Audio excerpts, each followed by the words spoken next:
Gangapur police Thane गुन्हे शोध पथकाची उल्लेखनीय कामगिरी.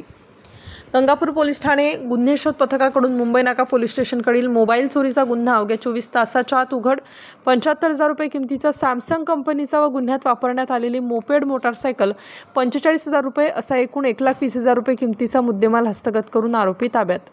गंगापूर पोलीस स्टेशनकडील गुन्हे शोध पथक रात्री स्टॉप अँड सर्च कारवाई करीत असताना एक इसम त्याचे मोपेड गाडीने आनंदवल्लीकडे जात असताना त्यास थांबवण्याचा इशारा केला, परंतु थांबण्याचा इशारा केल्यावरही त्याने सदर ठिकाणाहून पळ काढला. त्याचा पाठलाग करून त्यास पकडले असता त्याचे अंग झडती घेतली असता त्याचे पॅन्टच्या खिशात सॅमसंग कंपनीचा गॅलेक्सी 24 मॉडेलचा मोबाईल मिळून आला. त्यास विश्वासात घेऊन विचारपूस केली असता त्याने मुंबई नाका पोलीस ठाणे हद्दीतून गोल्फ क्लब या ठिकाणाहून मोपेड गाडीचे डिक्कीतून मोबाईल फोन चोरी केल्याची कबुली दिली. सदर प्रकाराची मुंबई नाका पोलीस ठाणे येथे चौकशी केली असता मुंबई नाका पोलीस स्टेशनकडील गुन्हा दाखल असल्याबाबत माहिती मिळाल्याने इसम नामे निकेत किशोर तिजारे वय 34 वर्ष त्याचे ताब्यातील मुंबई नाका पोलीस स्टेशन हद्दीतून चोरीस गेलेला 75,000 रुपये किमतीचा सॅमसंग कंपनीचा गॅलेक्सी 24 मॉडेलचा फोन व त्याने गुन्ह्यात वापरलेली ॲक्टिवा कंपनीची ग्रे रंगाची 45,000 रुपये किमतीची मोपेड मोटारसायकल क्रमांक MH